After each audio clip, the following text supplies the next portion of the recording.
অভ্যুত্থানের পর দেশে নতুন ব্যবস্থায় পুরনো রাজনৈতিক ব্যবসা আবারও চালু হয়েছে। চাঁদাবাজি থেকে শুরু করে ক্ষমতার অপব্যবহার একই ঘটনার পুনরাবৃত্তি ঘটছে বলে মন্তব্য করেছেন এনসিপির উত্তরাঞ্চলীয় মুখ্য সংগঠক সার্জিস আলম। বুধবার পঞ্চগড় সদর উপজেলার কামাতকাজল দিঘি ইউনিয়ন পরিষদ চত্বরে সংক্ষিপ্ত পথসভায় তিনি এ মন্তব্য করেন। অভ্যুত্থান পরবর্তী নতুন বাংলাদেশের রাজনৈতিক দলগুলো আবারও ধান্দাবাজিতে লিপ্ত হয়েছে। গণ অভ্যুত্থানের আগের সিস্টেম আবার চালু হতে শুরু করেছে। কেউ কেউ সুযোগ পেয়ে তার থেকেও খারাপ অবস্থা তৈরি করেছে। সার্জিস বলেন, ২৪ আগস্ট থেকে ২৫ ফেব্রুয়ারি টানা ৬ মাস আমরা কোনো রাজনৈতিক দল করিনি।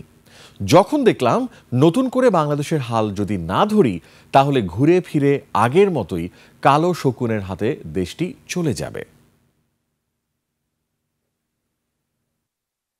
পরে যখন নতুন একটা বাংলাদেশ আসলো, এখানে আমরা দেখলাম যে আগের যারা রাজনৈতিক দল ছিল, বেশিরভাগ রাজনৈতিক দল আবারও ধান্দাবাজিতে লিপ্ত হওয়া শুরু করেছে।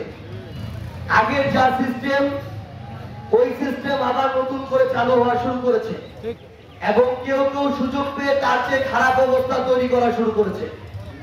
আবার চাঁদাবাজি, ধান্দাবাজি, লুটপাট, দখলদারিত্ব, ক্ষমতার অপব্যবহার, একই জিনিসের পুনরাবৃত্তি শুরু হয়েছে।